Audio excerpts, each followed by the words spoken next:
নির্দিষ্ট বিষয়ের উপরে কথা বলতে চাই।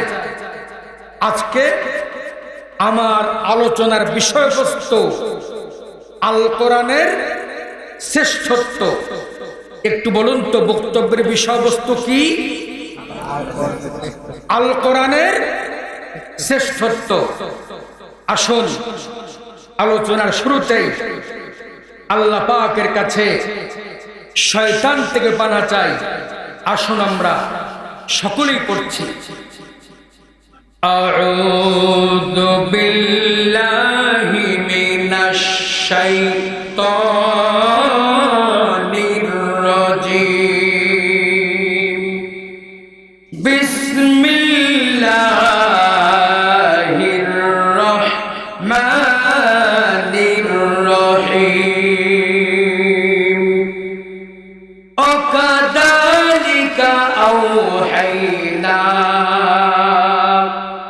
ইলাইকা রূহাম মিন আমরিনা মা কুনতা তাদরি মাল কিতাবু ওয়ালাল ঈমান।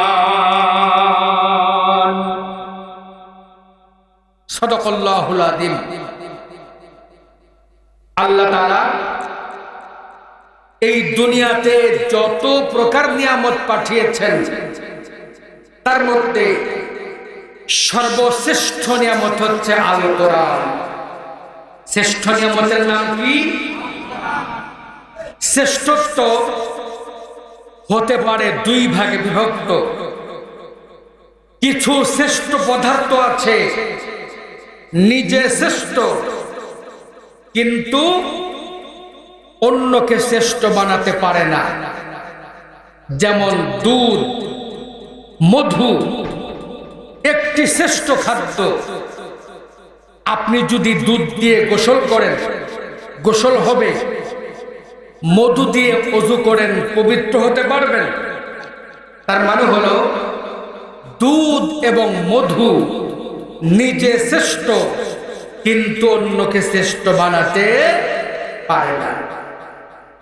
কিন্তু আল্লাহ রাব্বুল আলামিন কোরআনে কারীমকে এমন শ্রেষ্ঠত্ব দিয়েছে, কোরআনে কারীম যারা পড়বে, কোরআনে কারীম যারা বুঝবে মানবে, আল্লাহ তাদেরকে কোরআনের বরকতে শ্রেষ্ঠ বানিয়ে দিবে। এসেছেন যারা কোরআনে কারীম শুনতে এবং আসতে পারেন নাই যারা কোরআনে কারীম শুনতে, দুই দলের দাম কি একরকম? নবীজি বলেন, উম্মত আমার শোনো, সাহাবায়ে কেরামেরা শোনো, যখন কোনো ব্যক্তি কোরআন কারীম শোনার জন্য মনে মনে নিয়ত করেছে, সঙ্গে সঙ্গে আল্লাহ তাআলা ওই ব্যক্তির আমলনামায় একটি নেকি লিখে দিয়েছে। কেবলমাত্র আসার জন্য নিয়ত করেছেন, সঙ্গে সঙ্গে আমলনামায় একটি নেকি। নবীজি বলেন, উম্মত আমার শোনো, সাহাবায়ে কেরামেরা শোনো, যখন কোনো ব্যক্তি কোরআন কারীম শোনার জন্য বাড়ি থেকে বেরিয়ে পড়েছে, যতবার কদম ফেলেছে, আল্লাহ তাআলা প্রতি কদমে ওই বান্দার আমলনামায় 10টি করে নেকি লিখে দিয়েছে। শুধু তাই নয়, নবীজি বলেন, উম্মত আমার শোনো, সাহাবায়ে কেরামেরা শোনো, যখন কোনো ব্যক্তি কোরআন কারীম শোনার জন্য বাড়ি থেকে বেরিয়ে পড়েছে, যতবার কদম ফেলেছে, আল্লাহ তাআলা প্রতি কদমে ওই বান্দার আমলনামা থেকে 10টি করে গুনাহ মাফ করে দিয়েছে। এরপরে জলসায় পৌঁছে গিয়েছেন। এই জলসার চতুর্দিকে আল্লাহ তাআলার অসংখ্য রহমতের ফেরেশতা দাঁড়ানো আছে। ফেরেশতাগুলি আল্লাহর দরবারে বলেন, আল্লাহ তোমার বান্দা অসংখ্য গুনাহ বোঝা মাথায় করে এসেছে কোরআনে কারীম শুনতে। আল্লাহ বলো তোমার বান্দার গুনার বোঝাগুলি কোথায় রাখবো? আল্লাহ বলেন ফেরেশতা আমার বান্দা জীবনে যত গুনাহ করেছে সব গুনাহ তোমরা কাঁধে করে বহন করো, আর আমার বান্দাগুলিকে নিষ্পাপ অবস্থায় আমার কোরআনে কারীম শুনতে দাও। তাহলে নবীজির হাদিস অনুযায়ী আমরা যারা মাহফিলে বসে আছি এই মুহূর্তে আমাদের সবগুলি গুনাহ বহন করছেন কারা? তাহলে আমরা এখন কি এত সুন্দর সংবাদ পরেও সুবহানাল্লাহ বলবেন না? নিষ্পাপ অবস্থায় বসে আছি, যখন আমরা কোরআনে কারীম শুনে বাড়ি চলে যাব ওই সময় আল্লাহর ফেরেশতাগুলি আল্লাহর দরবারে বলেন আল্লাহ তোমার বান্দা এতক্ষণ তাদের গুনার বোঝা আমরা কাঁধে করে বহন করেছি, এখন তোমার বান্দাগুলি বাড়ি যাচ্ছে, আল্লাহ বলো তোমার বান্দার গুনার বোঝাগুলি কোথায় রাখবো? আল্লাহ বলেন ফেরেশতা আমার বান্দা জীবনে যত গুনাহ করেছে এই গুনাহগুলির ভিতর থেকে একমাত্র শিরকের গুনাহ আর কবিরা গুনাহ ছাড়া যত গুনাহ আছে আমি আল্লাহ কোরআনে কারীম শোনার দৌলতে আমার বান্দা तमाम জীবনের গুনাহগুলি মাফ করে দিলাম। তাহলে গুনাহ যখন মাফ হয়ে গেল তখন আমাদের দাম বাড়লো না কমলো?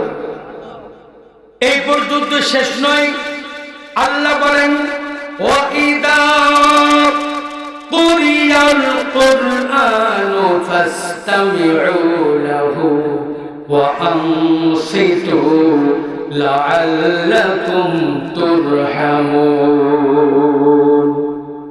আল্লাহ রাব্বুল আলামিন কোরআনে কারীমের ভিতরে সুন্দর করে বলে দিয়েছে বান্দা যে জায়গায় আমার কোরআনে কারীম তেলাওয়াত করা হয়, আমার দিন সম্পর্কিত কথা বলা হয়, ওই জায়গায় যদি কোনো ব্যক্তি চুপ করে বসে ভক্তি সহকারে আমার কথাগুলি শুনতে থাকে তাহলে আমি আল্লাহর পক্ষ থেকে ওই ব্যক্তির উপরে অগণিত রহমত নাযিল করা হবে।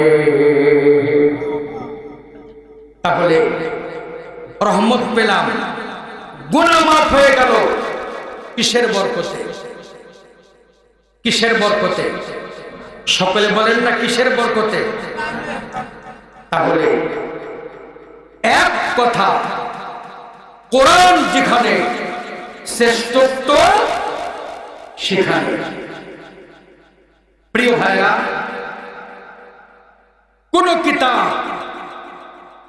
শ্রেষ্ঠত্ব অর্জন করতে হলে তার মধ্যে কমপক্ষে তিনটি মৌলিক গুণাবলী থাকা জরুরি। তার মধ্যে প্রথম যে গুণাবলী থাকবে তা হচ্ছে যে কিতাবটি শ্রেষ্ঠ কিতাব অবশ্যই সেই কিতাবে কোনো ভুল থাকতে পারবে না।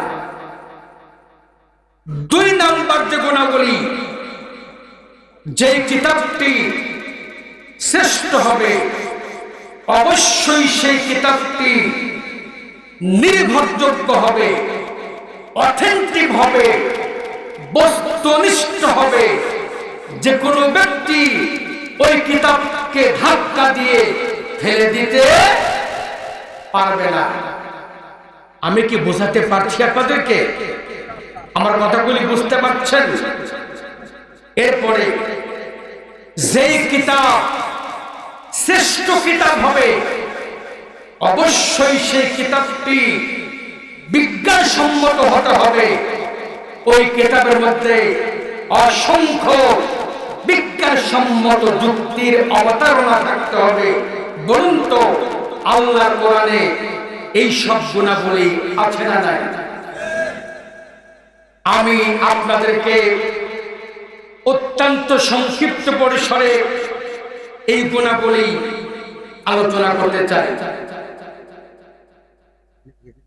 আল্লাহ রাব্বুল আলামিন কোরআনের শুরুতে বললেন যালিকাল কিতাবু লা রাইবা ফীহি হুদাল লিল মুত্তাকিন।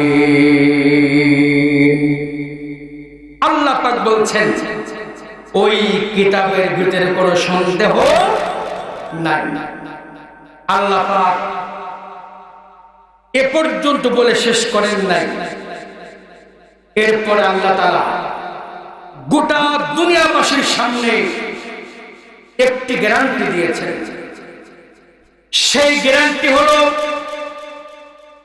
ওয়া ইন কুনতুম ফি রাইবিম মিম্মা নাযালনা আলা আবদিনা ফাতু বিসূরাতিন মিন মিথলিহি ওয়াদউ শুহাদাআকুম মিন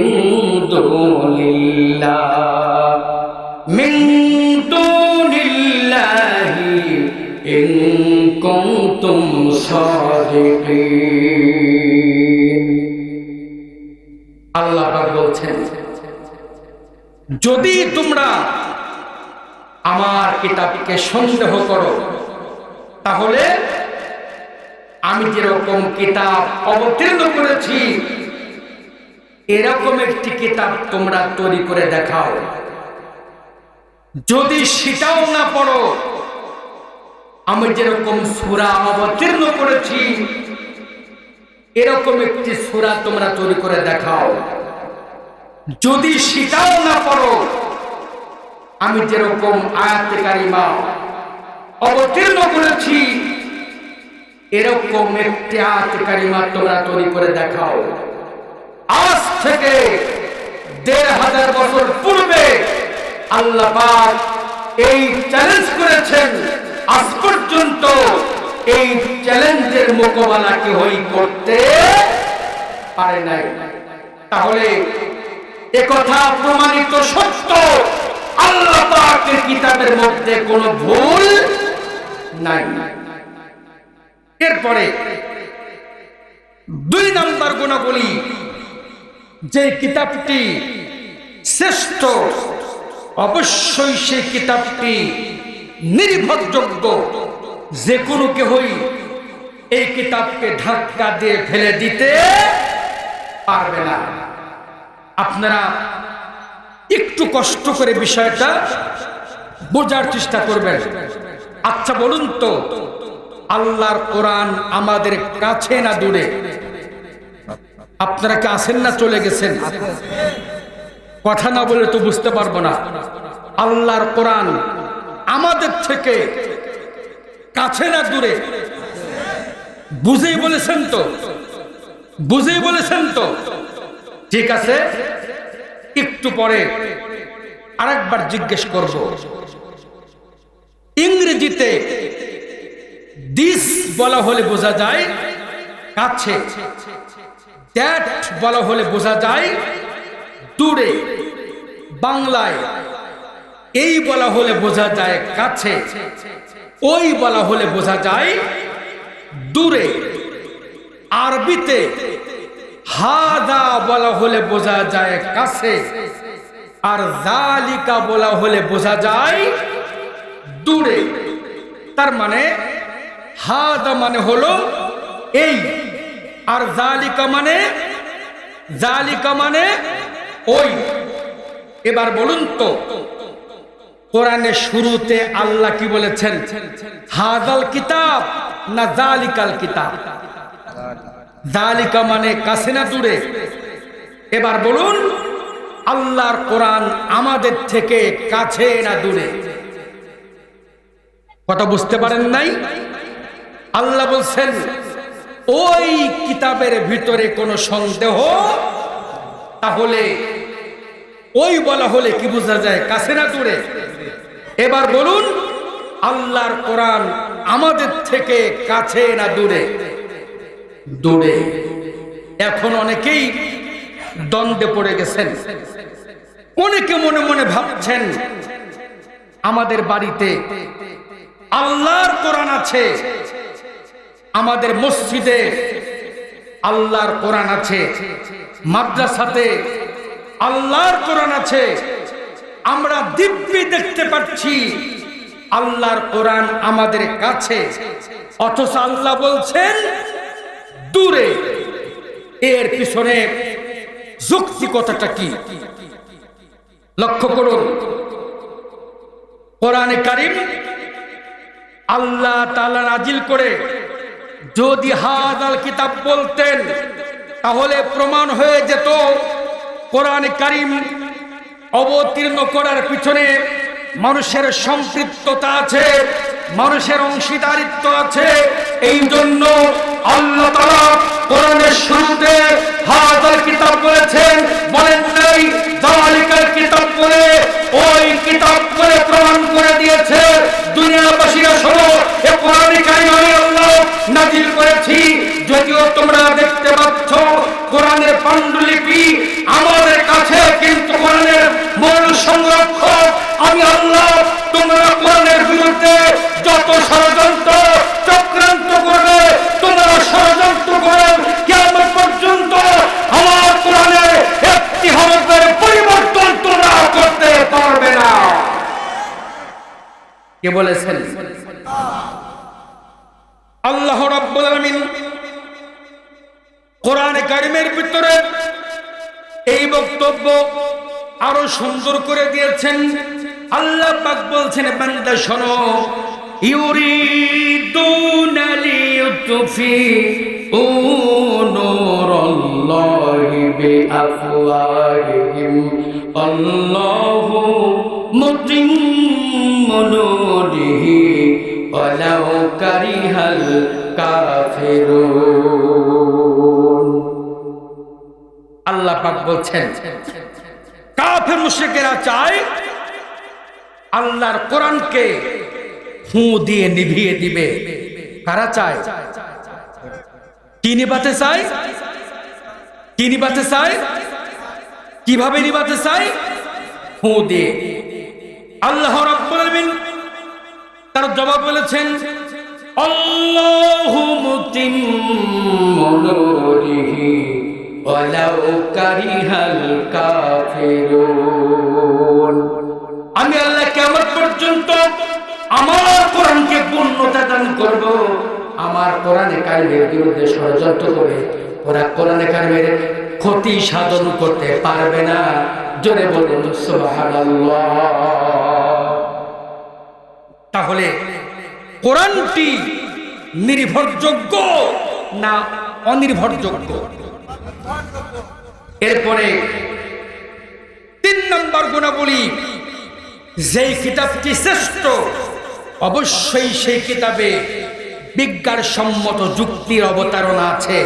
এবার বলুন, আল্লাহর কোরআনে বিজ্ঞানসম্মত যুক্তির অবতারণা আছে না নাই? খুব ভালো করে বক্তব্যটা শুনবেন। আল্লাহ পাক বলেন, ফামান কানা মিনকুম মারিদান আও আলা সাফারিন ফাইদ্দাতুম মিন আইয়ামিন উখর। আল্লাহ পাক বলছেন, যদি তোমরা অসুস্থ থাকো অথবা দূরবর্তী এলাকায় কোথাও সফরে যাও, এই দুটি অবস্থার জন্য আমি আল্লাহ তোমাদের জন্য রোজা সাময়িক মওকুফ করলাম। কে বলছেন? এখন সফর অবস্থায় যদি আল্লাহ রোজা মাফ করে না দিতেন তাহলে কি বিপদ হতো একটু চিন্তা করেন। এটা বিজ্ঞানের যুগ।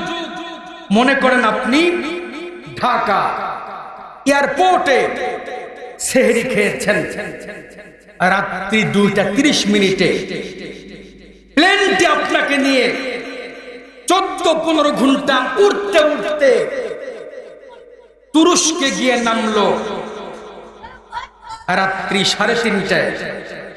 এখন বলেন তো, ঢাকা থেকে সেহরি খাওয়ার পরে 15 ঘন্টা পরে তুরস্কে গিয়ে দেখলেন রাত 3:30। এখন বলেন তো তুরস্কে গিয়ে আপনি কি খাবেন, ইফতার না সেহরি?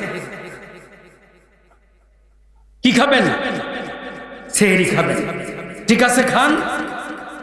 তুরস্কে সেহরি খাওয়ার পরে আবার প্লেনে রওনা হলেন।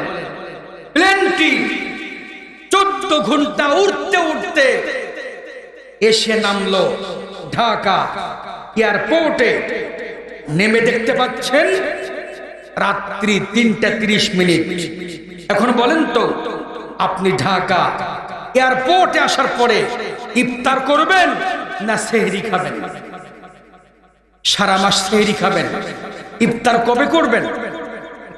তার মানে রোজা রাখা অবস্থায় সফর করা সম্ভব নয়। এই কথাটি পৃথিবীর মানুষ জানার পূর্বে আল্লাহ পাক আগে জেনেছেন, বুঝেছেন।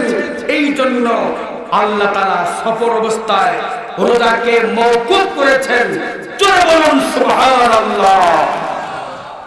তাহলে বলুন, আল্লাহর কোরআনে অসংখ্য বিজ্ঞানসম্মত যুক্তির অবতারণা আছে না নাই?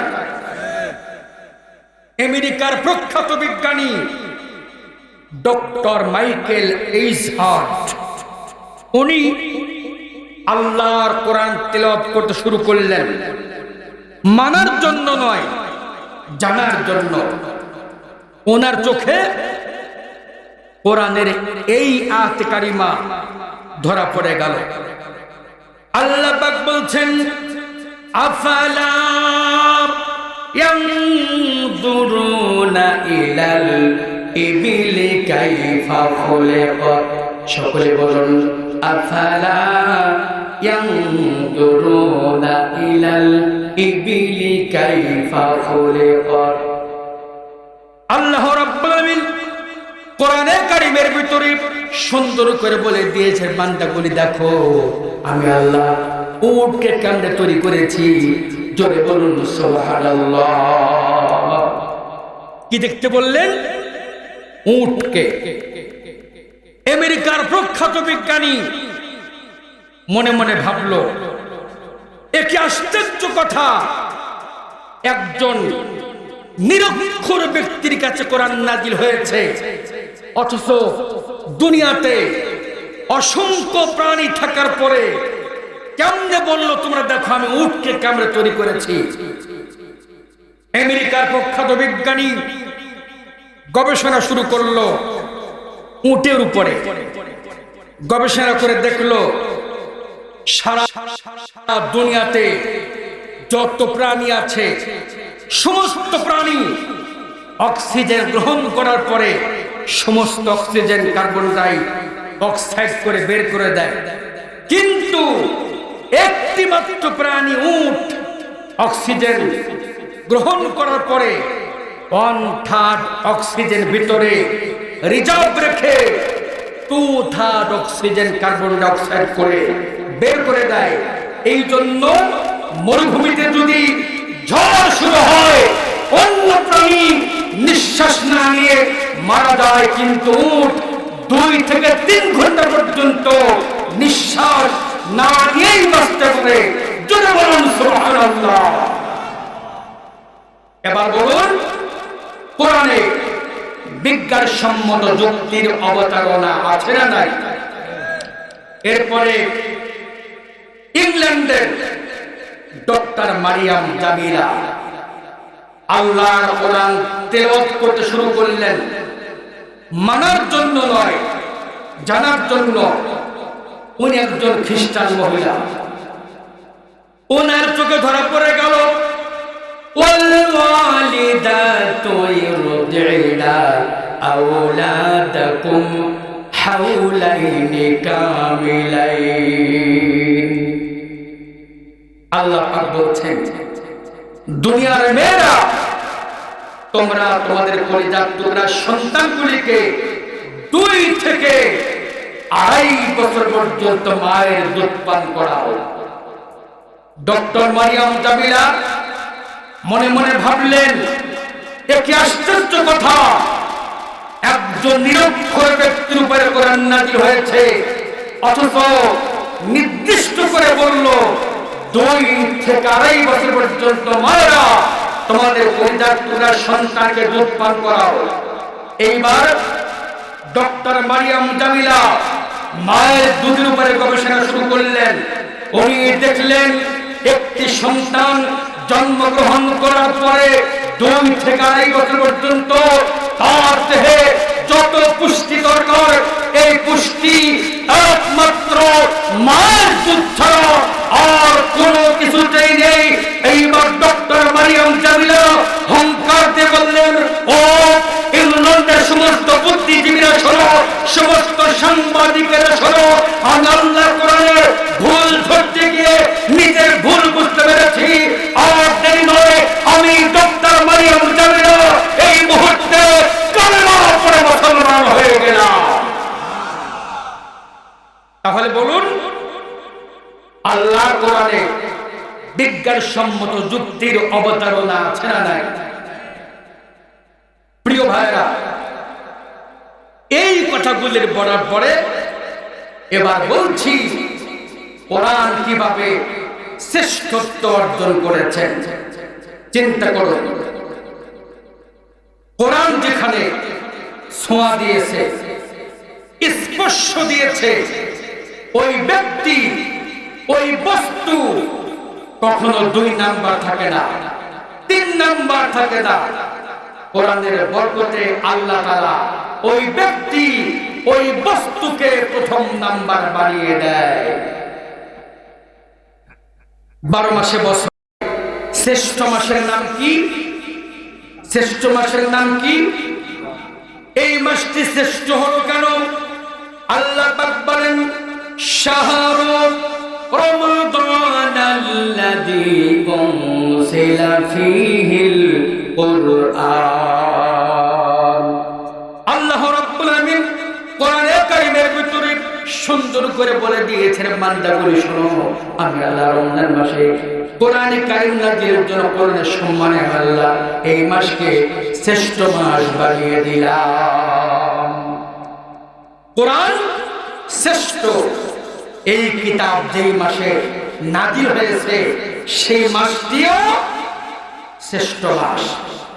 এরপরে আল্লাহ তাআলা অসংখ্য ফেরেশতা সৃষ্টি করেছেন, তার মধ্যে শ্রেষ্ঠ ফেরেশতার নাম কি? হযরতে জিবরিল আলাইহিস সালাম। এই ফেরেশতা কোরআন নাযিলের ওহী বহন করেছেন কোরআনে কারীমের সম্মানে। আল্লাহ তাআলা এই ফেরেশতাকে শ্রেষ্ঠ ফেরেশতা বানিয়ে দিয়েছে। এরপরে আল্লাহ তাআলা অসংখ্য মাখলুকাত সৃষ্টি করেছেন, তার মধ্যে শ্রেষ্ঠ মাখলুকাতের নাম কি? বুঝতে পারছেন সবাই? শ্রেষ্ঠ মাখলুকাতের নাম কি? মানুষ। কোরআন শ্রেষ্ঠ।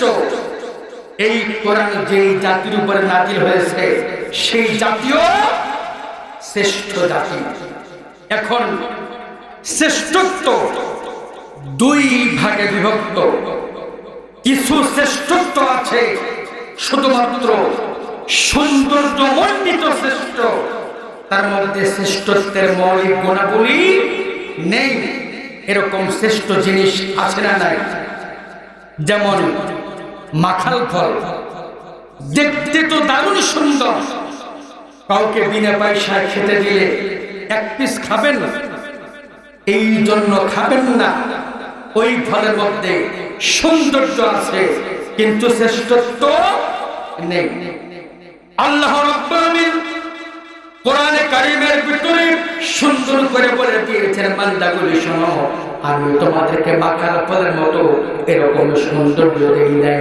আমি আল্লাহ তাআলা প্রথম দিয়েছি তোমাদেরকে মর্যাদা।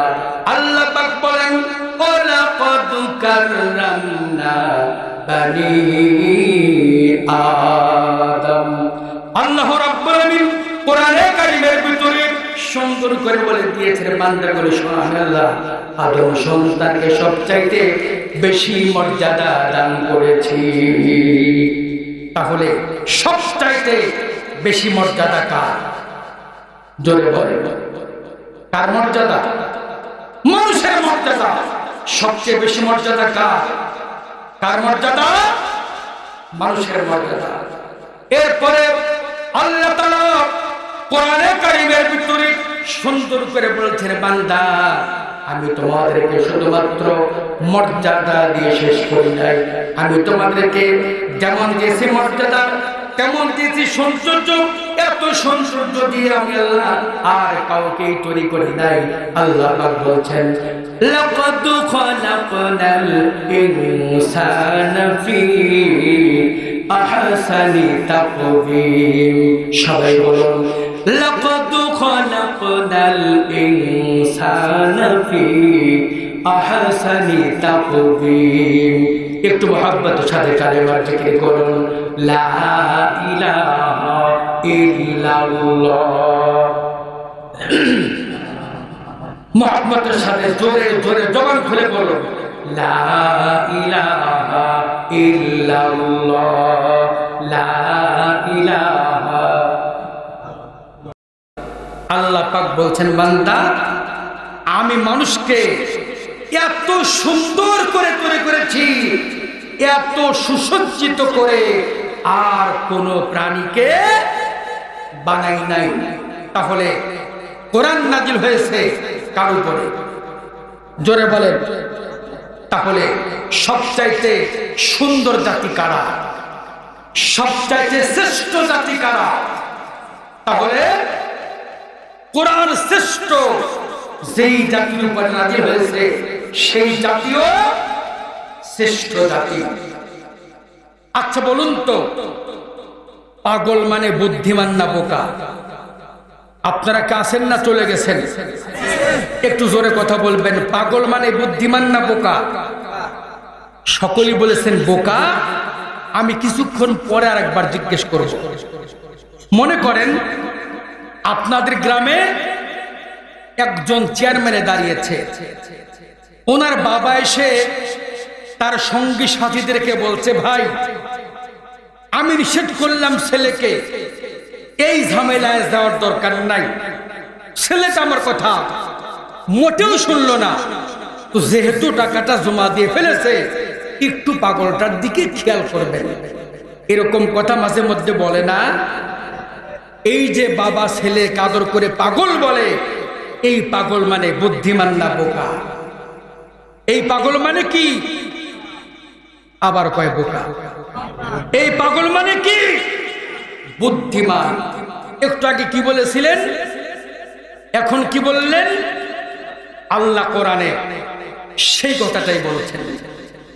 আল্লাহ রাব্বুল আলামিন কোরআনে কারীমের ভিতরে বলছেন, ইন্না আরাদনাল আমানাতা আলাস সামাওয়াতি ওয়াল আরদি ওয়াল জিবাল ফাআবাইনা আন ইয়াহমিলনাহা ওয়া আশফাকনা মিনহা ওয়া হামালাহাল ইনসান ইন্নাহু কানা যালুমান জাহুলা। আল্লাহ পাক বলছেন, আমার কোরআন আসমান গ্রহণ করতে পারলো না, জমিন গ্রহণ করতে পারলো না, পাহাড় গ্রহণ করতে পারলো না, ওয়া হামালাহাল ইনসান, অবশেষে আমার কোরআন গ্রহণ করলো মানুষ জাতি। কথা বলেন কেন ভাই? গল্প করেন কেন? আল্লাহ পাক বলছেন, অবশেষে আমার কোরআন গ্রহণ করলো মানুষ জাতি। মানুষগুলি আল্লাহর কোরআন গ্রহণ করার পরে আল্লাহ মানুষকে আদর করে সোহাগ করে ভালোবেসে বলছেন, ইন্নাহু কানা, এই পাগলের দলেরা, যালুমান জাহুলা, এ মূর্খর দলেরা আমার কোরআনে কারীম গ্রহণ করেছে। বাবা যেমন ছেলেকে আদর করে পাগল বলে, ওই পাগল মানে যেমন বোকা নয়, আল্লাহ মানুষকে আদর করে পাগল বলেছে, এই পাগল মানে বোকা নয়, এই পাগল মানে সব চাইতে বুদ্ধিমান, মূর্খ মানে সব চাইতে উচ্চ শিক্ষিত। জোরে বলুন সুবহানাল্লাহ। আমি কি বুঝাতে পারছি আপনাদেরকে? এরপরে আল্লাহ যেই রাতে কোরআনে কারীম অবতীর্ণ করেছেন ওই রাতের নাম কি? আপনারা কি আছেন না চলে গেছেন? ওই রাতের নাম কি? লাইলাতুল কদর। কদর শব্দের বাংলা হলো সম্মান। কদর মানে কি? কদর শব্দের আরেকটা বাংলা আছে, সবাই বলবেন। আমরা ছোট্টবেলায় মুখস্থ করেছি, বলেন আমানতু বিল্লাহি ওয়া মালাইকাতিহি ওয়া কুতুবিহি ওয়া রুসুলিহি ওয়াল ইয়াউমিল আখিরি ওয়াল কদরি খাইরিহি ওয়া শাররিহি মিনাল্লাহি তাআলা ওয়াল বাসি বাদাল মাউত। এখানে বলা হয়েছে ওয়াল কদরি খাইরিহি। এখানে কদর মানে হলো ভাগ্য। এখানে কদর মানে কি? খুব খেয়াল করে শুনবেন। কি বলেন? বলেন। দান যখন চাবো তখন দিবেন। বক্তব্য তো দিয়ে ফেলেছেন ওনারা, একটু অপেক্ষা করেন, দান শেষে নেব ইনশাআল্লাহ। প্রথম বলেছিলাম কদর মানে সম্মান, দ্বিতীয়বারে বললাম কদর মানে ভাগ্য। তার মানে হলো শব্দ একটি, অর্থ দুটি হতে পারে না? হতে পারে কি না? যেমন আপনার ছেলেকে একটি জামা কিনে দিয়েছেন, ছেলেটি জামা গায়ে দিয়ে বলছে আব্বু জামাটা ফাইন হয়েছে। এই ফাইন মানে কি? ভালো বা সুন্দর। আপনার ছেলে পরপর 3 দিন স্কুলে যায় না, শিক্ষক বলছে আগামীকালকে স্কুলে গেলে ফাইন দেওয়া লাগবে। এইবার ফাইন মানে কি? আগের ফাইন মানে কি? বোঝা গেল শব্দ একটি, অর্থ দুটি। পানির অপর নাম কি? 1987-88 সালে যখন ঢাকা গুলশান বনানী পানির তলে তলিয়ে গেল, রিকশার পরিবর্তে নৌকা চলতে লাগলো, তখন পানির অপর নাম কি ছিল? বোঝা গেল একটি শব্দের ব্যাখ্যা অনেক রকম হতে। সৎ মানে ভালো না খারাপ? সৎ মানে ভালো না খারাপ? আরে ভাই সবাই বলেন না ভালো না খারাপ? আব্বা আর একটা বিয়ে করেছে, এই মায়ের নাম কি মা? এই সৎ মানে কি আগের মতো ভালো? বোঝা গেল একটি শব্দের ব্যাখ্যা অনেক রকম হতে পারে। আমার ভাইরা, আমি সেই কোরআনে কারীম বোঝাবার জন্যই বলছি। আল্লাহ পাক বলছেন বান্দা কদর রাতে আমি আল্লাহ এমন একখানা কিতাব নাজিল করেছি, আমার কিতাব যারা পড়বে, বুঝবে আর মানবে, আমি আল্লাহ ওই কোরআনের বরকতে তাদের ইজ্জত সম্মান মর্যাদা সবচাইতে বেশি বানিয়ে দেব। বিশ্বাস হয় আপনাদের? বিশ্বাস হয়? হযরত ওমর ফারুক রাদিয়াল্লাহু তাআলা আনহু কোটি কোটি টাকার মালিক ছিলেন না, ওমর ছিলেন একটি সামান্য ছাগলের রাখাল। একদিকে হত দরিদ্র ছাগলের রাখাল, অপরদিকে ওমর ছিলেন বিশ্ব নবীকে হত্যার নায়ক। আবু জেহেল, আবু লাহাব, উতবা, সায়বা নবীজিকে হত্যা করার জন্য পরিকল্পনা করেছে, কিন্তু খোলা তলোয়ার নিয়ে ময়দানে নেমেছেন কে? কে নেমেছেন? তাহলে ওমর একদিকে হত দরিদ্র, অপরদিকে ছিলেন বিশ্ব নবীকে হত্যার নায়ক। আমার ভাইরা, আমি সেই কোরআনে কারীম বোঝাবার জন্যই বলছি। হযরতে ওমর ফারুক রাদিয়াল্লাহু তাআলা আনহু নবীজির হাতে হাত দিয়ে পড়ে নিলেন আশহাদু আল্লা ইলাহা وحده لا شريك له وأشهد أن محمدا عبده ورسوله একটু মহব্বতের সাথে কালেমার জিকির করুন লা ইলাহা ইল্লাল্লাহ লা ইলাহা নেই জোহরে আল্লাহ ছাড়া লা ইলাহা ইল্লাল্লাহ লা ইলাহা ইল্লাল্লাহ লা ইলাহা ইল্লাল্লাহ মুহাম্মাদুর রাসূলুল্লাহ সকলে বলুন সাল্লাল্লাহু আলাইহি ওয়াসাল্লাম গোটা দুনিয়া সাক্ষী হযরত ওমর ফারুক রাদিয়াল্লাহু তাআলা আনহু একটি বিপদগামী মানুষ একটি পথভ্রষ্ট মানুষ কোরআনে কারীম পড়েছেন কোরআনে কারীম বুঝেছেন কোরআনে কারীম দিয়ে জীবন গঠন করেছেন মাত্র কয়েক বছরের মধ্যে আল্লাহ হযরত ওমরকে কোরআনের সম্মানে একটা দুইটা দেশের নেতা বানান নাই একটা দুইটা গ্রামের নেতা বানান নাই কোরআনের সম্মানে আল্লাহ হযরত ওমরকে মর্যাদা দিতে দিতে অর্ধেকটা পৃথিবীর শাসক বানিয়ে দিলেন কথা কি বোঝাতে পারছি আমি কয়েকদিন পূর্বে যে লোকটার খাবার ছিল না ছাগল চড়িয়েছেন আজকে সেই লোকটি কি হয়ে গেলেন অর্ধেকটা পৃথিবীর শাসক হয়ে গেলেন বলুন তো কিসের বরকতে সকলে বলুন কিসের বরকতে আরো বলেন না কিসের বরকতে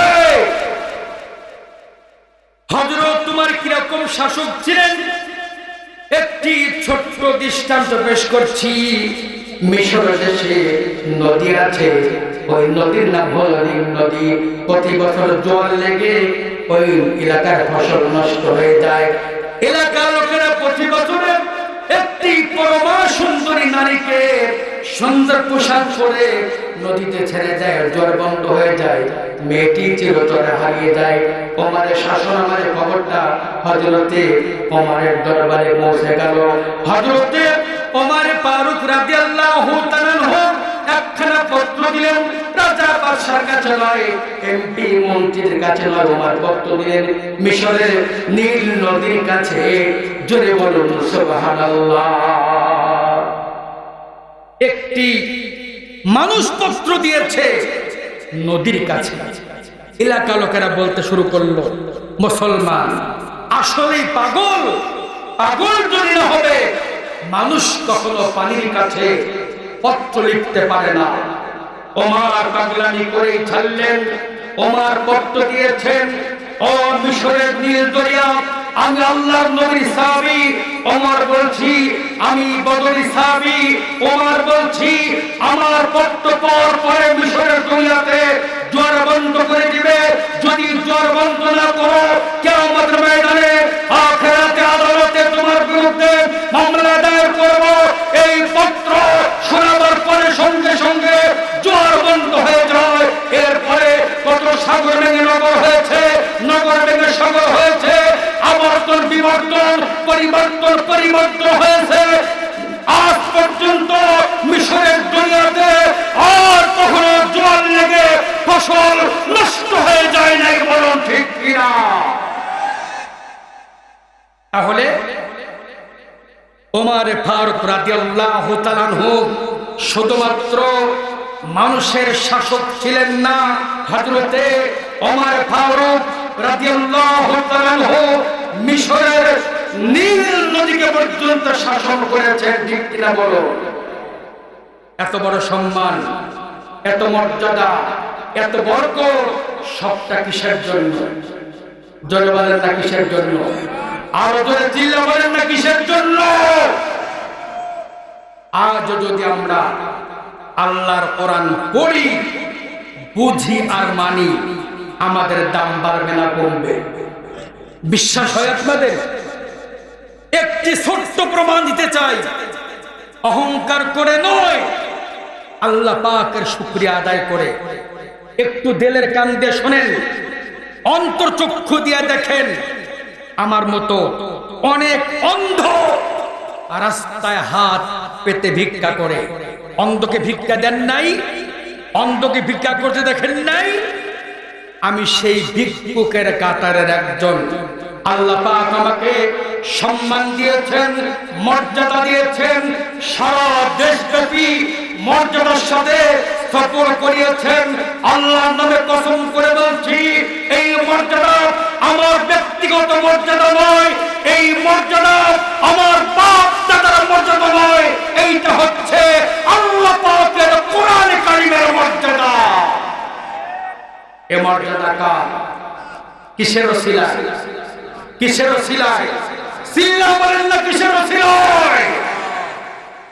তাহলে একটি ভিক্ষুকের কাতারের মানুষ যদি কোরআনের কাছে আসার জন্য ইজ্জত পায়, সম্মান পায়, মর্যাদা পায়, তাহলে যে জাতি কোরআন পড়বে, বুঝবে এবং মানবে, তাদের দাম বাড়বে না কমবে? তাদের দাম কত বাড়বে? আল্লাহ পাক সেটাও বলে দিয়েছেন, ওয়ালাউ আন্না আহলাল কুরআন আমানু ওয়াত্তাকাউ লাফাতাহনা আলাইহিম বারাকাতিম মিনাস সামাই ওয়াল আরদ।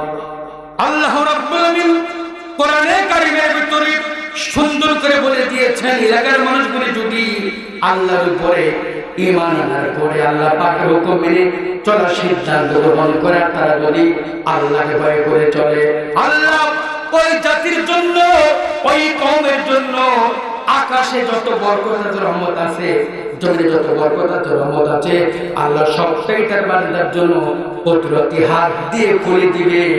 জোরে বলুন সুবহানাল্লাহ। এবার বলুন, বেশি সম্পদ মাটির নিচে না উপরে? কোথায় সম্পদ বেশি? কোথায়?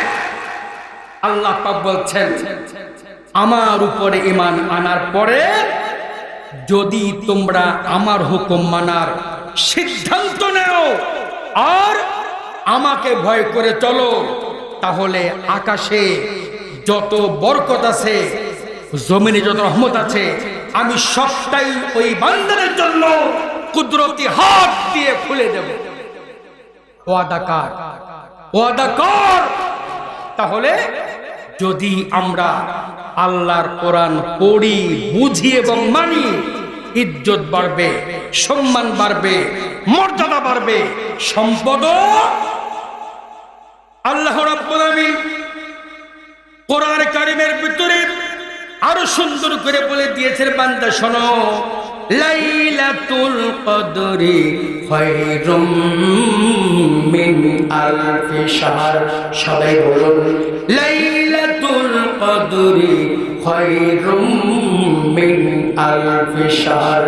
একটু মহব্বতের সাথে কালেমার জিকির করুন, লা ইলাহা ইল্লাল্লাহ, লা ইলাহা নেই কেউ নেই আল্লাহ ছাড়া, লা ইলাহা ইল্লাল্লাহ, লা ইলাহা সুবহানাল্লাহ, আলহামদুলিল্লাহ, লা ইলাহা। মহব্বতের সাথে জোরে জোরে জবান খুলে বলুন, লা ইলাহা ইল্লাল্লাহ, লা ইলাহা নেই কেউ নেই আল্লাহ ছাড়া, লা ইলাহা ইল্লাল্লাহ, লা ইলাহা ইল্লাল্লাহ, লা ইলাহা ইল্লাল্লাহ, মুহাম্মাদুর রাসূলুল্লাহ। সকলে বলুন সাল্লাল্লাহু আলাইহি ওয়াসাল্লাম। আল্লাহ পাক বলছেন যে রাতে কোরআনে কারীম অবতীর্ণ করেছি ওই রাতের মর্যাদা হাজার মাসের চাইতেও উত্তম। এখানে হাজার শব্দের ব্যাখ্যাটা কি? মনে করেন আপনি সকালবেলা ছেলেকে বলেছেন, বাবা মাঠে অনেকগুলি কামলা নিয়েছি, তুমি দুপুর বেলায় মাঠে ভাত নিয়ে যেও। ছেলেকে বলেছেন, ছেলেটি দুপুরে মাঠে ভাত নিয়ে যায় নাই। আপনি বিকেল বেলা বাড়ি এসে ছেলেকে বলতেছেন, বেটা তোমাকে সকালবেলা 14 বার বললাম ভাত নিয়ে যেতে, তাও তুমি নিলে না। আসলে বাবা ছেলেকে ভাত নিতে বলেছিল কয়বার, এখন বলতেছে কয়বার। এরকম কথা আমরা মাঝে মধ্যে বলি না? এই 14 মানে 10 আর 4 এ 14, সেই 14 নয়। এই 14 দিয়ে সংখ্যাধিক্য বোঝানো হয়, ভাষার আধিক্য বোঝানো হয়। আল্লাহ পাক বলছেন, বান্দা তোমরা যেমন বাংলা ভাষায় ভাষার আধিক্য বোঝাবার জন্য 14 বলো, আমি আল্লাহ যখন আরবিতে অধিক সংখ্যা বুঝাই সেখানে হাজার বলি। তোমাদের 14 মানে যেমন 14 নয়, আমার হাজার মানে হাজার নয়। যেই দিন থেকে দুনিয়া সৃষ্টি হয়েছে ওই দিন থেকে কিয়ামত পর্যন্ত যত মুহূর্ত পার হয়েছে, যত শতাব্দী পার হয়েছে, সমস্ত মুহূর্তের দাম আমার কাছে যত বেশি, কুরআন নাজিলের মুহূর্ত আমার কাছে তার থেকেও বেশি। আমি কি বোঝাতে পারছি আপনাদেরকে? এরপরে হাজার শব্দের আরেকটি ব্যাখ্যা। পৃথিবীর মানুষেরা হাজার হাজার বার চেষ্টা করেছে, পৃথিবীর মানুষকে শান্তি দিতে পারেন নাই। এরকম প্রমাণ আছে না নাই? এশিয়া মহাদেশে শান্তি আনার জন্য গঠন করা হলো সার্ক সংগঠন, এরপরে গঠন করা হলো কমনওয়েলথ, এরপরে গঠন করা হলো ওআইসি, এরপরে গঠন করা হলো জাতিসংঘ। আমি জিজ্ঞেস করতে চাই আপনাদের কাছে, এত সব সংগঠন তৈরি করার পরে আমরা কি আফগানিস্তানে বোমা হামলা বন্ধ করতে পেরেছি? ইরাকের নিরীহ মানুষকে হত্যা বন্ধ করেছি? রোহিঙ্গা মুসলমানকে সন্ত্রাস করা হচ্ছে, হত্যা করা হচ্ছে, অপহরণ করা হচ্ছে। আমরা কি এই সব সংগঠন দিয়ে অং সান সুচির জন্য ন্যায্য বিচার করতে পেরেছি? পারি নাই।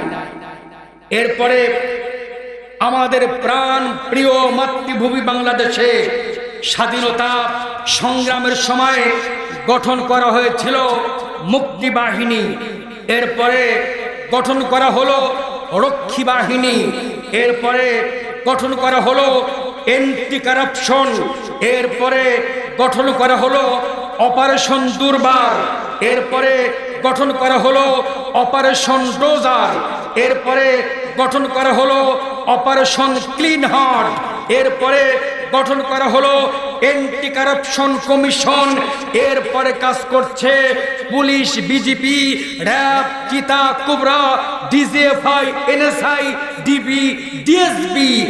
এত কিছু চেষ্টা করার পরে আমরা কি এই ছোট্ট একটি দেশ থেকে সন্ত্রাস দমন করতে পেরেছি?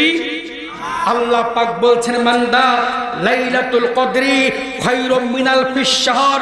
শোনো হে আমার বান্দারা, তোমরা পৃথিবীর মানুষগুলিকে শান্তি দেওয়ার জন্য বারবার চেষ্টা করেছো।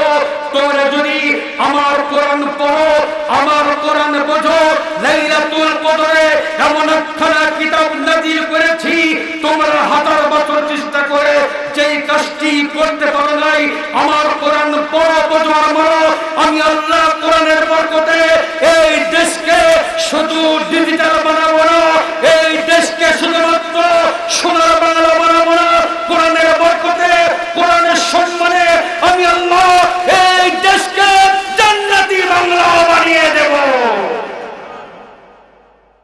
কিসের বরকতে?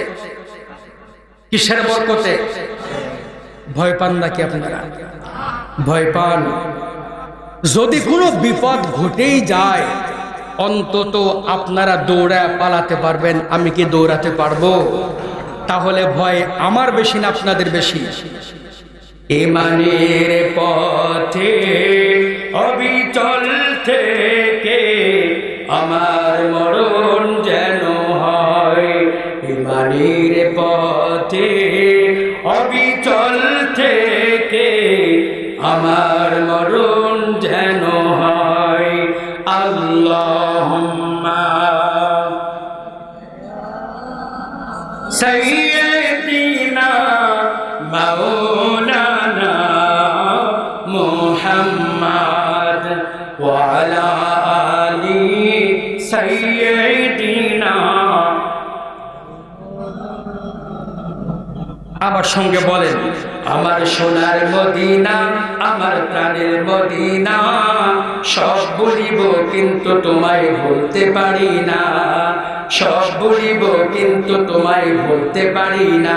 আমার সোনার মদিনা, আমার প্রাণের মদিনা, সব বলিব কিন্তু তোমায় ভুলতে পারি না। ভুলিনি, ভুলবো না, ভুলতে পারি না, ভুলিনি, ভুলবো না, ভুলতে পারি না, সব বলিব কিন্তু তোমায় ভুলতে পারি না।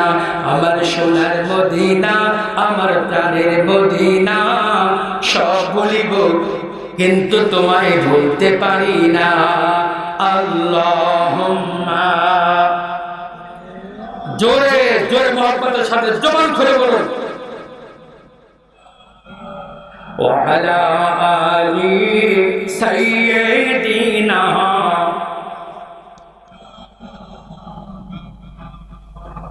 তাহলে এক কথা, কোরআন যেখানে শ্রেষ্ঠত্ব,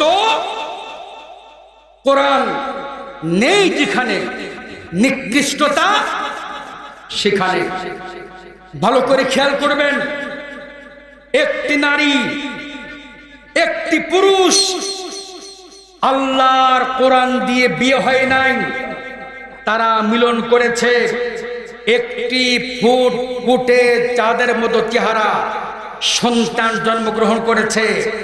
গোটা দুনিয়ার সমস্ত বুদ্ধিজীবী, আইনজীবী, সকল বিশাল লোকেরা এই সন্তানকে কি সন্তান বলবে? জোরে বলুন, আরো জোরে বলুন। অবৈধ সন্তান এই জন্য যে এই সন্তানের জন্মের পিছনে আল্লাহর কোরআনের সম্পৃক্ততা।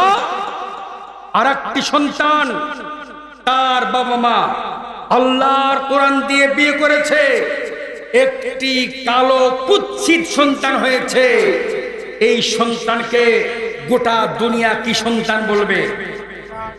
নেককার সন্তান, বৈধ সন্তান।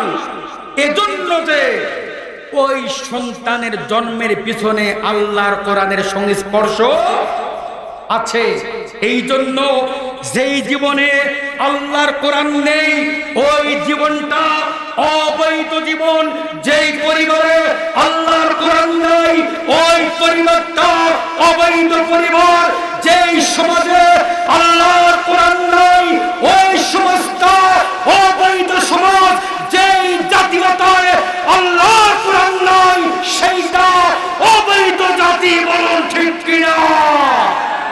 এই জন্য এক দফা, এক দাবি, কোরআন আছে যেখানে, কোরআন নাই যেখানে। রাজি আছি তো? রাজি আছি তো? ইনশাআল্লাহ। আল্লাহ পাকের কোরআন আরো বক্তব্য দিচ্ছেন। আল্লাহ রাব্বুল আলামিন কোরআনে কারীমের ভিতরে বলছেন, অনুনাজ্জিলু মিনাল কুরআনি মা হুয়া শিফাউন ওয়া রাহমাতুল লিল মুমিনিন। সবাই বলুন, অনুনাজ্জিলু মিনাল কুরআনি মা হুয়া শিফাউন ওয়া রাহমাতুল লিল মুমিনিন।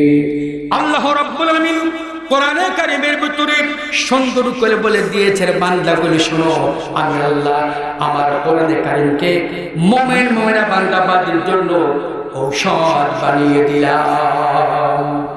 কোরআনটা কি? কোরআনটা কি? ঔষধ। মানুষ অসুস্থ হয় যখন ঔষধ খায়, তখন ঔষধ খায় না যতক্ষণ সুস্থ হতে পারে না ততক্ষণ।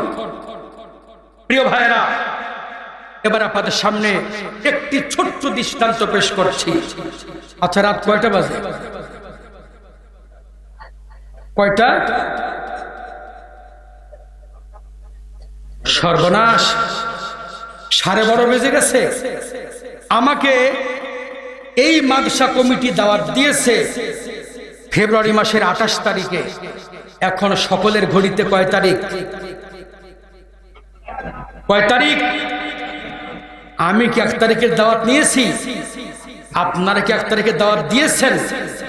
তাহলে 28 তারিখের জলসা 1 তারিখে খুব বেশিক্ষণ বলবো না, একটু বসুন, আমি খুব দ্রুত আমার বক্তব্য শেষ করছি ইনশাআল্লাহ তাআলা। এবার শুনুন, আল্লাহর কোরআন না থাকলে একটি মানুষ কতটা অসুস্থ হতে পারে। আল্লাহর নবী অসংখ্য সাহাবায়ে কেরামের মধ্যে বসে আছেন। হঠাৎ একজন ব্যক্তি নবীজির দরবারে হাজির হয়ে গেলেন। হাজির হয়ে বলছেন, ইয়া রাসূলুল্লাহ, ইয়া হাবিবাল্লাহ, আপনি মেহেরবানি করে আমাকে পড়িয়ে দিন আশহাদু আল্লাহ ইলাহা ইল্লাল্লাহু ওয়াহদাহু লা শারীকা লাহু ওয়া আশহাদু আন্না মুহাম্মাদান আবদুহু ওয়া রাসূলুহু। লোকটি কালেমা পড়ে মুসলমান হয়ে গেলেন। তার নাম হযরতে দাহিয়া কলবি রাদিয়াল্লাহু তাআলা আনহু। লোকটি নবীজির পাশে বসে আল্লাহর দরবারে 2 চোখের পানি ছেড়ে কাঁদছেন। আল্লাহ পাকের হাবিব বলছেন, ও সাহাবী, বলো কান্দো কেন, তোমার কান্নার কারণ কি? ওই সাহাবী বলছেন, ইয়া রাসূলুল্লাহ, ইয়া হাবিবাল্লাহ, ইসলাম কবুল করার পূর্বে এত গুনাহ করেছি, আমার ভয় হচ্ছে আল্লাহ তাআলা আমার গুনাহগুলি মাফ করে দেবেন কিনা। নবীজি বলেন, সাহাবী, কান্নার কারণ নাই।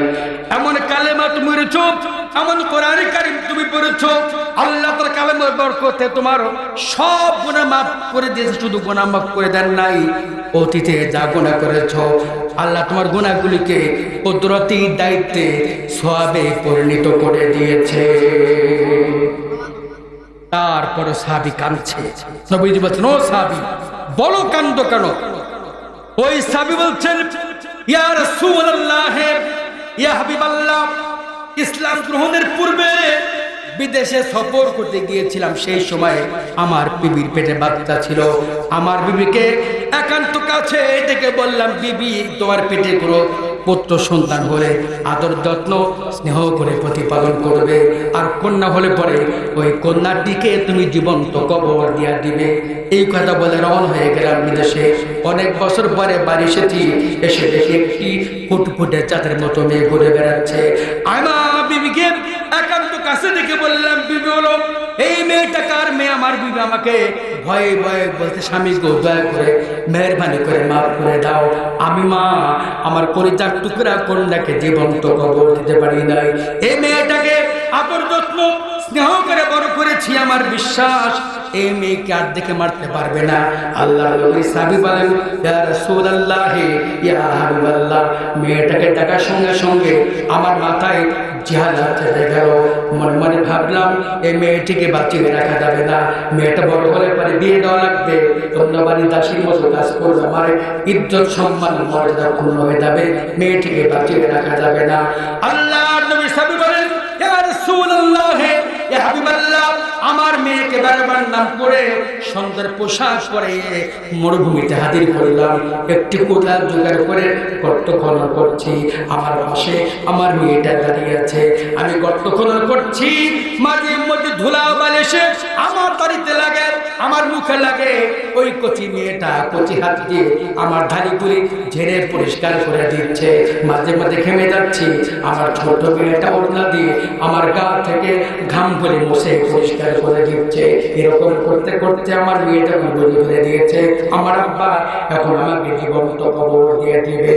এবার আমার মেয়েটা আমার দুইখানি পা জড়িয়ে ধরে আব্বা আব্বা বলে কাঁদতে শুরু করেছে। কেঁদে কেঁদে বলছে, আব্বা আপনার দুটি পায়ে ধরে আব্বা আপনি আমাকে জীবন্ত কবর দেবেন না। আব্বা আপনার কাছে খেতেও যাবো না, পড়তেও যাবো না, যত দূর চোখ যায় তত দূরে চলে যাবো। আব্বা আপনি মেহেরবানি করে আমার জীবনটা ভিক্ষা দিয়ে দেন। আল্লাহ নবী সাহেব বলেন, ইয়া রাসূলুল্লাহ, ইয়া হাবিবাল্লাহ, এত বড় কঠিন কথা শোনার পরে আমার মনটা নরম হলো না। আমি আমার মেয়েকে ধাক্কা মেরে গর্তের মধ্যে ফেলে দিলাম। আমার মেয়েটা গর্তের মধ্যে পড়ে আব্বা আব্বা বলে কাঁদতে লাগলো। কেঁদে কেঁদে বলছে, আব্বা এখন মরে যাই নাই, আপনি আমার গর্তে মাটি চাপা দেবেন না, আপনি আমার গর্তে পাহাড় চাপাতে পাথর চাপা দেবেন না, বাঁচতে চাই আব্বা, মেহরবানি করে আপনি আমার জীবনটা ভিক্ষা দিয়ে দেন। আল্লাহ নবী সাহেব বলেন, ইয়া রাসূলুল্লাহ, ইয়া হাবিবাল্লাহ, এত বড় কঠিন কথা শোনার পরে আমার মনটা নরম হলো না। একটা পাথর হাতে করে দৌড়ে পাথরটা নিক্ষেপ করলাম। আমার মেয়েটার মাথায় লেগে মাথা ফেটে দুই ভাগ হয়ে গেল। আমার মেয়েটা আব্বা বলে চিৎকার মেরে বিদায় হয়ে গেল। নবীজি বলুন তো আমার মতো এমন পাষণ্ড পাপীকে আল্লাহ পাক মাফ করে দেবেন কিনা? নবীজি বলেন, আরে মানুষ কি এতটা খারাপ হতে পারে নাকি? এই কথা বলার আল্লাহ হাবিব বলছেন, ও সাফি আমার কালেমা পড়েছো, আমার কোরআনে কারীম পড়েছো, আল্লাহ তোমার মতো পাপীকে মাফ করে দিয়েছে। শুধু মাফ করে দেন নাই, অতীতে যা গুনাহ করেছো আল্লাহ তোমার গুনাহগুলি কোরআনের বরকতে আল্লাহ পাক সওয়াবে পরিণত করে দিয়েছে।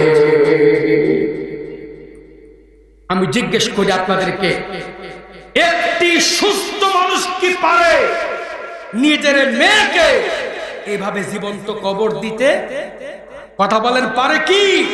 তাহলে বোঝা যায় ইসলাম গ্রহণ করার পূর্বে লোকটি মানসিকভাবে অসুস্থ ছিল, এই জন্য নিজের মেয়েকে জীবন্ত কবর দিতে পেরেছে। আজকে আমার দেশে সন্ত্রাস হচ্ছে, রাজধানী হচ্ছে, ছিনতাই হচ্ছে, অপহরণ হচ্ছে, লুট হচ্ছে, খুন হচ্ছে, গুম হচ্ছে। এজন্য তাদের সিনায় আল্লাহর কোরআন নয়, আল্লাহর কোরআন না থাকার জন্য এই জাতি অসুস্থ জাতিতে পরিণত হয়েছে। এদেরকে যদি আমরা সুস্থ করতে চাই, একটি শোষণমুক্ত সমাজ চাই, আইনের শাসন চাই, দুর্নীতি মুক্ত করতে চাই, একমাত্র শুধুমাত্র কেবলমাত্র আল্লাহ পাকের কোরআন কারীম ছাড়া আমাদের সামনে আর কোন পথ খোলা নাই, বলুন ঠিক কিনা?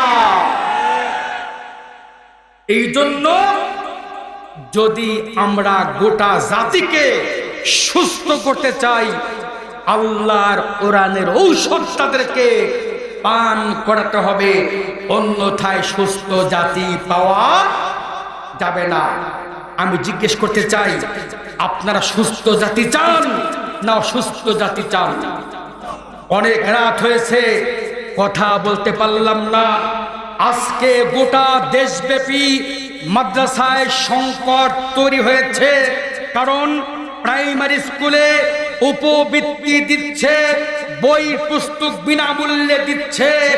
ওইভাবে সুবিধা না থাকার কারণে অনেক মাদ্রাসা থেকে ছাত্র চলে যাচ্ছে। বর্তমান শিক্ষকেরা অনেক দূর বিপাকে পড়েছে, বলুন ঠিক কিনা? আর একটি অপপ্রচার এই দেশে চালু হয়েছে, মাদ্রাসায় পড়লে চাকরি পাওয়া যায় না, মাদ্রাসায় পড়লে উচ্চ শিক্ষায় শিক্ষিত হওয়া যায় না। এগুলি মিথ্যে কথা। আপনি এখান থেকে দাখিল পাশ করার পরে ইচ্ছে করলে ডেন্টাল ডিপ্লোমায় ভর্তি হতে পারবেন। এখান থেকে দাখিল পাশ করার পরে ইচ্ছে করলে ডিপ্লোমায় ভর্তি হতে পারবেন। এখান থেকে দাখিল পাশ করে ইচ্ছা করলে আপনি সেটেলমেন্ট ডিপ্লোমায় ভর্তি হতে পারবেন। এখান থেকে পাশ করে বের হলে ইন্টারমিডিয়েটে ভর্তি হতে পারবেন। এখান থেকে পাশ করে বের হলে প্যারামেডিকেলে ভর্তি হতে পারবেন। এখান থেকে পাশ করে বের হলে মেডিকেল অ্যাসিস্ট্যান্টে ভর্তি হতে পারবেন। এখান থেকে পাশ করে ভর্তি হলে নার্সিং ডিপ্লোমায় ভর্তি হতে পারবেন। অসংখ্য রাস্তা খোলা আছে না নাই? আমার ভাইরা, আর একটি বাস্তব কথা বলছি, অহংকার করে নয়, আল্লাহ পাকের শুকরিয়া আদায় করে বলছি। আমার একটি মাত্র কলিজার টুকরা সন্তান ঢাকা তামিলুল মিল্লাত মাদ্রাসা থেকে আলিম পাস করার পরে এখন লন্ডনে ব্যারিস্টারিতে পড়ছে। আমি জিজ্ঞেস করতে চাই, মাদ্রাসায় লেখাপড়া করার পরে উচ্চ শিক্ষার দরজা খোলা না বন্ধ? জোরে বলেন না, খোলা না বন্ধ? শুধু তাই নয়, একটি ছেলে ম্যাট্রিক পাস করার পরে যদি আপনি মারা যান, আপনার জানাজা ম্যাট্রিক পাস ছেলে করতে পারবে? কথা বলেন, করতে পারবে নাকি?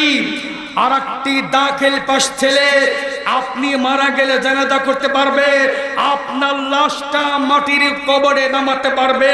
আর একটি ম্যাট্রিক পাস ছেলে যদি আপনি মারা যান, আপনার শিওরে বসে যদি ওই ম্যাট্রিক পাস ছেলে একের পর এক বলতেই থাকে, noun, pronoun, verb, adverb, conjunction, preposition, past tense, future tense, voice, narration, সমাস, সন্ধি, ক্রিয়া, কর্তা, বিভক্তি একের পর এক বলতেই থাকে, বলুন তো আপনার মৃত্যুর যন্ত্রণা বাড়বে না কমবে?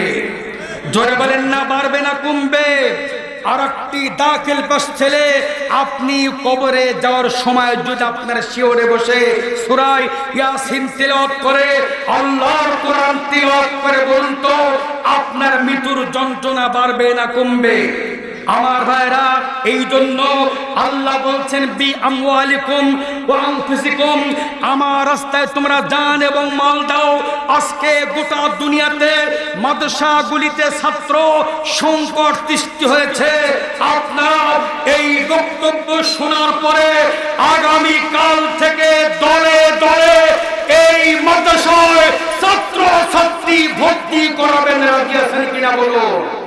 জোরে বলেন না, রাজি আছেন কিনা? আরো জোরে বলেন না, রাজি আছেন কিনা?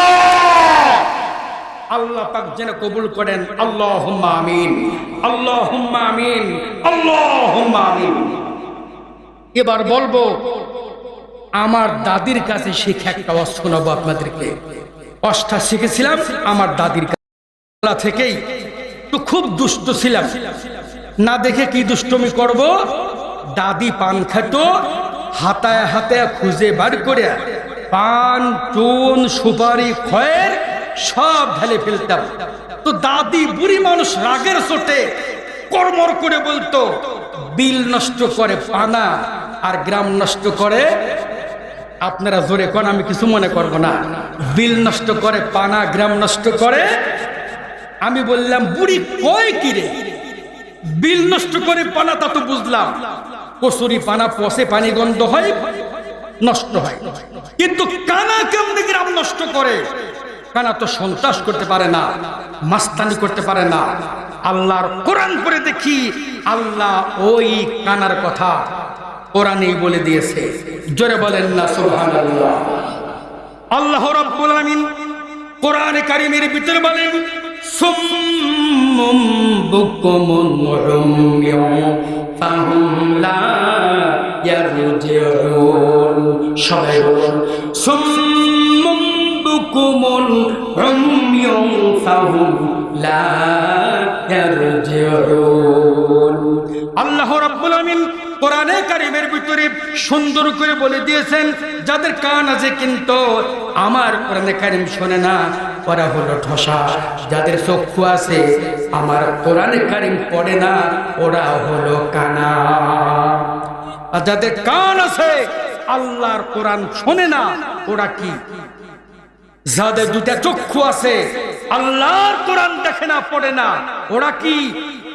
এবার বলেন তো, কানার পিছনে যাওয়া বিপদ না নিরাপদ? আগামী কালকে যদি আমার বক্তব্য শুনে খুশি হয়ে ফরিদপুর থেকে সাদাতপুর ট্রাভেলসের ড্রাইভার আমাকে বানায়া দেন, ওই গাড়ি কি গাবতলী যাবে, সায়দাবাদ যাবে, মহাখালী যাবে? ওই গাড়ি অ্যাক্সিডেন্ট করে গর্তে পড়তে কয় ঘন্টা লাগবে? কিসের কয় ঘন্টা? স্টিয়ারিং ধরতে ততক্ষণ, অ্যাক্সিডেন্ট করতে ততক্ষণ, একদম দেন ফুললি ক্লিয়ার। তাহলে বোঝা গেল টানার হাতে দায়িত্ব দেওয়া কখনো নিরাপদ। যাদের চক্ষু আছে কোরআনে কারিম দেখে না, ওরা কি? জোরে বলেন না ওরা কি? জোরে বলেন না ওরা কি? আমার ভাইরা, আজকে কোরআনে কারিমের মাহফিল থেকে পরিষ্কার করে বলতে চাই, যাদের মধ্যে কোরআনের জ্ঞান নাই ওরা সবচাইতে বড় কানাদ। ওই কানাদেরকে সমাজের দায়িত্ব দিলে, এলাকার দায়িত্ব দিলে, দেশের দায়িত্ব দিলে ওই দেশে সন্ত্রাস বাড়বে, মারামারি বাড়বে, হানাহানি বাড়বে, লুটতরাজ বাড়বে। আইন করে বন্ধ করা যাবে না, বলেন ঠিক কিনা? আমি কি বোঝাতে পারছি আপনাদেরকে? বুঝতে কষ্ট হচ্ছে না তো? এই জন্য আর বক্তব্য নয়, এক দফা, এক দাবি, কোরআন আছে যেখানে। এত আসতে কেন? কোরআন আছে যেখানে, কোরআন নেই যেখানে। মনে থাকবে, মনে থাকবে। আল্লাহ পাক যেন কবুল করেন, আল্লাহুম্মা আমিন। এই যে ওয়াদা দিলেন আপনারা, প্রত্যেকটা ফাইনাল পরীক্ষার আগে আর একটা পরীক্ষা হয়, ওটার নাম কি পরীক্ষা?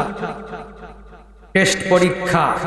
ওয়াদা দিয়েছেন কোরআনের সাথেই থাকবো, ওয়াদা দিয়েছেন না দেন নাই? দিয়েছেন না দেন নাই? এখন দোয়া হবে, দোয়ার পূর্বে আল্লাহর এমন কোন বান্দা পারবেন, এমন একটা চক্ষু সঙ্গে করে আল্লাহর দরবারে দোয়া করব, আল্লাহ পাক যে চক্ষু দিয়া একটা গুনাহ